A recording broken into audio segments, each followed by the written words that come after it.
No princípio, uma exposição do livro de Gênesis. Abram suas Bíblias no livro de Gênesis, capítulo 27. Essa será uma exposição dividida em duas partes, tá? Vamos dividir em duas partes. Gênesis, capítulo 27. Hoje vamos ler dos versos 1 a 17. Gênesis, capítulo 27, do verso 1 ao verso 17. Diz assim a palavra do Senhor: Quando Isaque envelheceu e os seus olhos se enfraqueceram a ponto de não mais poder ver, chamou Esaú, seu filho mais velho, e lhe disse: Meu filho. Esaú respondeu: Estou aqui. O pai lhe disse: Estou velho e não sei o dia da minha morte. Pegue agora as suas armas, a sua aljava e o seu arco. Vá ao campo e apanhe para mim alguma caça. Faça uma comida saborosa como eu aprecio e traga aqui para mim, para que eu coma e abençoe você antes que eu morra.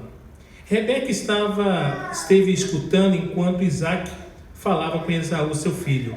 E Esaú foi ao campo para apanhar a caça e trazê-la. Então Rebeca disse a Jacó, seu filho: Ouvi teu pai falar com Esaú, o seu irmão. Ele disse: Traga uma caça e faça uma comida saborosa para mim, para que eu coma e o abençoe na presença do Senhor antes que eu morra. Agora, meu filho, escute as minhas palavras e faça o que lhe ordeno. Vá ao rebanho e traga-me 2 bons cabritos. Deles farei uma saborosa comida para o seu pai, como ele aprecia. Você a levará ao seu pai para que a coma e o abençoe antes que ele morra. Mas Jacó disse a Rebeca, sua mãe: Esaú, meu irmão, é um homem peludo e eu sou um homem de pele lisa. Se o meu pai me apalpar, passarei a ser visto por ele como zombador e trarei sobre mim maldição e não bênção. A mãe respondeu: Caia sobre mim essa maldição, meu filho. Faça somente o que eu digo. Vai e traga os cabritos para mim. Ele foi, pegou os cabritos e os trouxe à sua mãe, que fez uma saborosa comida como o pai dele apreciava. Depois Rebeca pegou a melhor roupa de Esaú, seu filho mais velho, roupa que tinha consigo em casa, e vestiu Jacó, seu filho mais novo. Com a pele dos cabritos cobriu-lhe as mãos e a lisura do pescoço. Então entregou a Jacó, seu filho, a comida saborosa e o pão que havia preparado. Agora, pois, meu filho, ouça bem o que vou lhe dizer. Levante-se e fuja para a casa de Labão, meu irmão, em Harã. Fique com ele alguns dias, até que passe o furor de seu irmão, e cesse o rancor dele contra você, e se esqueça do que você lhe fez. Quando isso acontecer, enviarei alguém para trazer você de volta. Não posso perder os meus 2 filhos num só dia. Então Rebeca disse a Isaque: Estou aborrecida da vida por causa das filhas de Et. Se Jacó tomar esposa dentre as filhas de Et, tais como essas, as filhas dessa terra, de que me servirá a vida? Vamos ler até aqui. O filósofo George Santayana, ele chamou a família de uma das obras-primas da natureza. Mas se isso é verdade, então muitas dessas obras-primas se tornaram apenas obras arruinadas, pois se esqueceram do Mestre. Gênesis 27, como acabamos de ler, descreve uma dessas famílias. Se eu tivesse vivido no tempo dos patriarcas, é bem provável que teria dito que o casamento de Isaque e Rebeca seria muito bem sucedido, como todos nós estudamos ao longo desses domingos. Afinal, Isaque era um homem dedicado que se colocou no altar em obediência ao Senhor. Ele confiou em Deus para escolher uma esposa para ele e amou a mulher que Deus lhe enviou. Tanto Isaque quanto Rebeca sabiam como orar e buscar a vontade de Deus para o seu lar. O que mais um casal poderia querer? No entanto, apesar dessas vantagens, a família se desintegrou rapidamente quando Isaque envelheceu. Isso porque seus membros colocaram as próprias tramas e intrigas no lugar da fé. Cada um procurando conseguir o que queria, buscando os seus próprios interesses. E ao observar as cenas dessa tragédia, vamos estudar cada um dos membros da família de Isaque e ver qual foi a contribuição para o problema ou para a solução. E eu quero começar nessa noite falando de uma peça-chave dessa família, que é Isaac. O Isaac aqui podemos nomear como o declínio. Vamos ler dos versos 1 a 4. Quando Isaac envelheceu e os seus olhos se enfraqueceram, a ponto de não mais poder ver, chamou Esaú, seu filho mais velho, e lhe disse: meu filho. Esaú respondeu: estou aqui. O pai lhe disse: estou velho e não sei o dia da minha morte. Pegue agora as suas armas, a sua aljava e o seu arco. Vá ao campo e apanhe para mim alguma caça. Faça uma comida saborosa como eu aprecio e traga aqui para mim, para que eu coma e abençoe você antes que eu morra. Durante os 23 anos em que foi presidente do Instituto Bíblico Moody, o Dr. William Cubeston, com frequência, terminava suas orações dizendo: Senhor, ajuda-nos a terminar bem. Quanta sabedoria nesse Senhor. Ajuda-nos a terminar bem. E Deus ouviu as orações e o Dr. Cubeston, ele completou sua corrida vitoriosa, mas não é o que acontece com todos os cristãos. Um bom começo, irmãos, não é a garantia de um bom final. A gente precisa sempre entender isso. Essa é uma das lições que as Escrituras ensinam repetidamente, confirmada de maneira trágica na vida de Ló, Gideão, Sansão, Saul, Salomão, Demas e outros personagens. Vamos acrescentar aqui nessa lista Isaac. Se já houve um homem abençoado e com um começo extraordinário, esse homem foi Isaac. No entanto, terminou a vida envolto em sombras. E vamos considerar aqui alguns de seus pecados. Colocou a si mesmo antes do Senhor. Isaac estava certo de que ia morrer, e ainda assim, seu maior desejo era desfrutar uma boa refeição feita pelo filho e cozinheiro favorito, que era Esaú. Quando Abraão, o pai de Isaac, estava se preparando para morrer, sua preocupação foi encontrar uma noiva para o filho e manter a promessa da aliança. Quando o rei Davi estava chegando ao fim de sua vida, organizou os preparativos para a construção do templo. E a preocupação de Paulo antes de seu martírio era que Timóteo fosse fiel em pregar a palavra e guardar a fé. Olha a preocupação desses. Um era que seu discípulo, o seu pupilo, o seu talmidim, fosse aquele que iria levar as boas novas e que iria guardar a fé. O outro era a construção do templo. E Isaac era comer. A preocupação de Isaac era se alimentar. O fim da vida revela os fins para os quais foi vivida.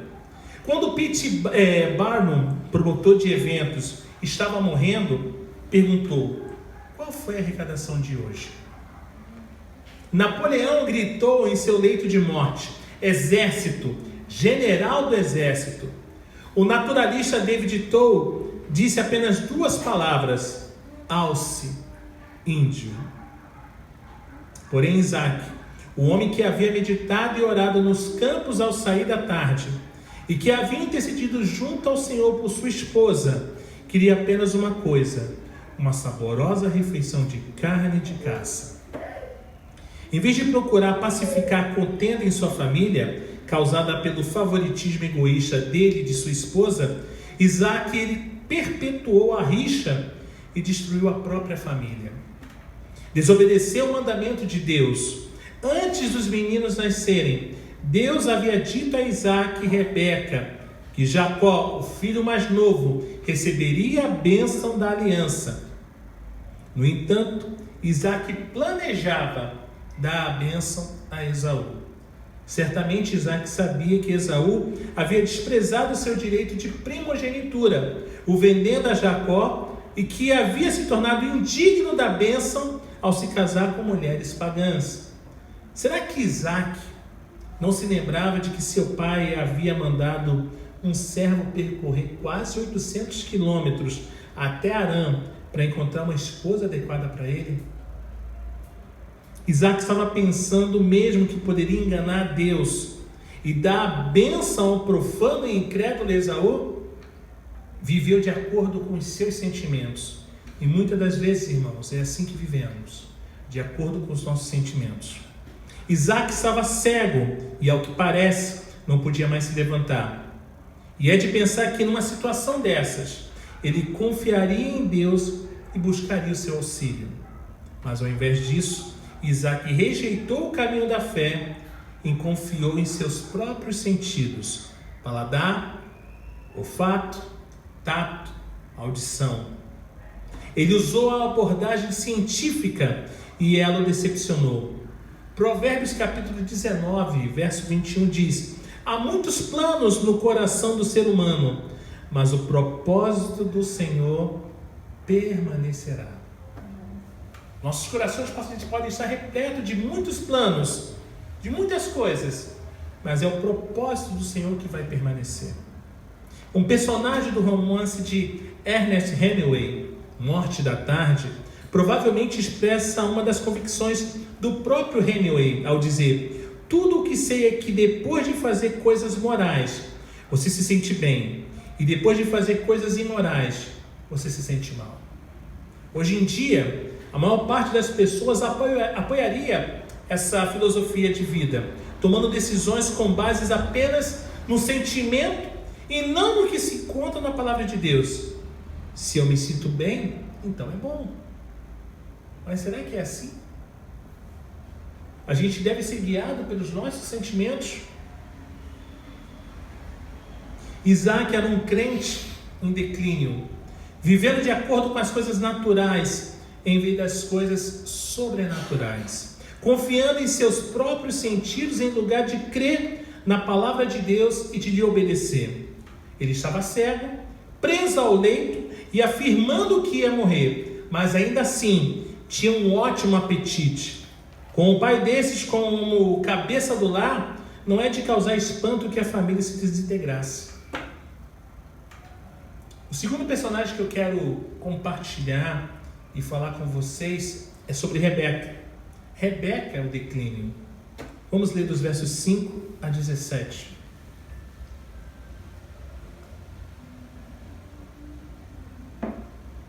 Diz assim: Rebeca estava escutando enquanto Isaac falava com Esaú, seu filho. E Esaú foi ao campo para apanhar a caça e trazê-la.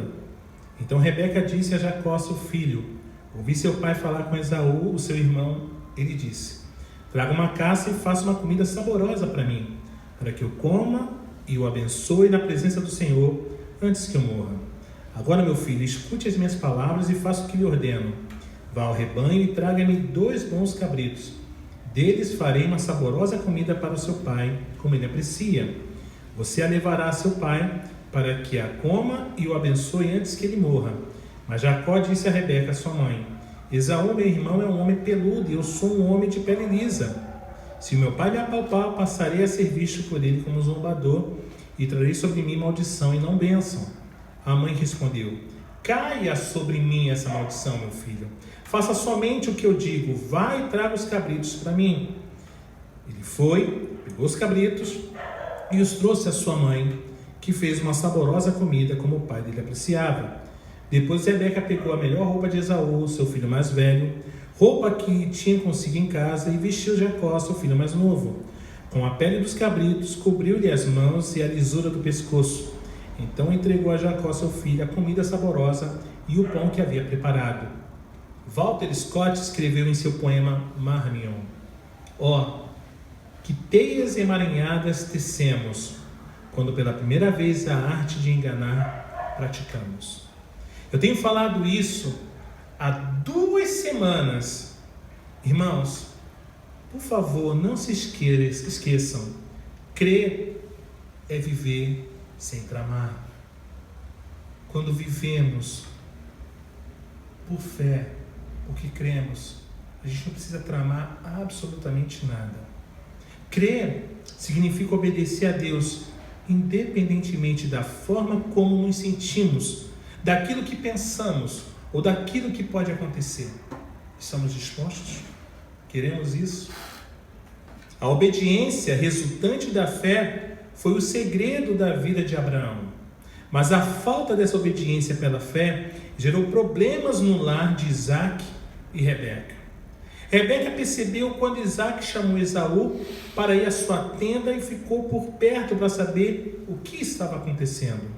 Mais tarde, quando Esaú revelou que planejava matar o irmão, Rebeca também o ouviu, de modo que devia ter o hábito de ouvir furtivamente e de ficar a par do que acontecia na família. Uma fofoqueira? Que tragédia! Daqui se deu início a esses programas de fofoca. Começou daqui. Quem é Léo Dias perto de Rebeca, gente? Que tragédia quando o marido e sua esposa, antes tão dedicados ao Senhor e um ao outro, deixam de se relacionar, não conversam mais sobre a palavra de Deus e nem oram juntos. Como é que queremos casais, e aqui eu falo para casais hoje, queremos manter um casamento, um relacionamento, uma relação, sem ter como base fundamental a busca pela palavra, conhecer a palavra, estudar a palavra juntos e a oração?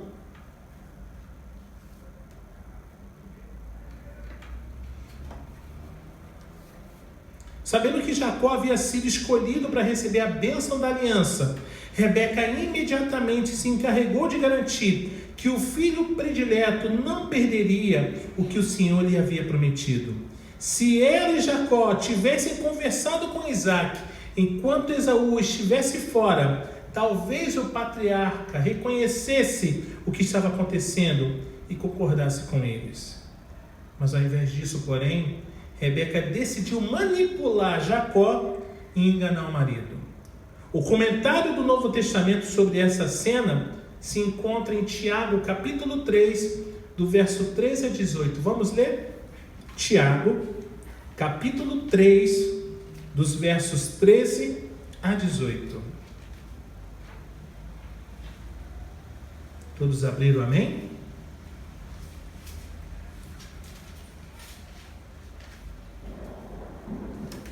Todos abriram? Amém? Vamos ler, diz assim: quem entre vocês, é sábio e inteligente? Mostre as suas obras em mansidão de sabedoria, mediante a sua boa conduta. Se, pelo contrário, vocês têm em seu coração inveja amargurada e sentimento de rivalidade, não se gloriem disso, nem mintam contra a verdade. Essa não é a sabedoria que desce lá do alto. Pelo contrário, é terrena, animal e demoníaca. Pois onde há inveja e rivalidade, aí há confusão e toda espécie de coisas ruins. Mas a sabedoria lá do alto é primeiramente pura, depois pacífica, gentil, amigável, cheia de misericórdia e de bons frutos, imparcial, sem fingimento. Ora, é em paz que se semeia o fruto da justiça para os que promovem a paz. Esse texto ele é fabuloso, ele é incrível, ele é wonderful.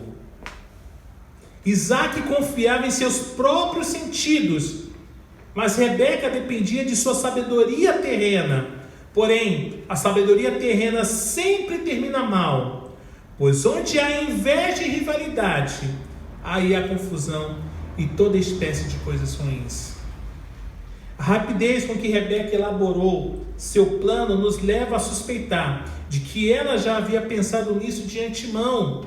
Ela sabia que Esaú era o filho preferido, predileto do marido, e que Isaac não era mais o homem espiritual de outrora. Olha que triste. Rebeca estava até com a receita pronta. Ela pegou lá com a palmeirinha da época, anotou, e devia mesmo ser uma excelente cozinheira para fazer com que a carne de cabrito ficasse com o gosto da carne de caça. A preocupação de Jacó não era: será que isso é certo? Mas sim, será que vai dar certo? Olha a diferença. Olha a diferença. Estava preocupado com o 11º mandamento? Não serás pego em flagrante? No entanto, Rebeca não planejava usar apenas a carne do cabrito, mas também a pele, de modo a fazer com que Jacó, um rapaz de pele lisa, ficasse parecido com Esaú, que era coberto de pelos. Olha toda a trama armada, sabe? Não, vá, faça isso e deixa comigo. Mas, mamãe, minha pele é lisa. Não, a gente resolve isso agora.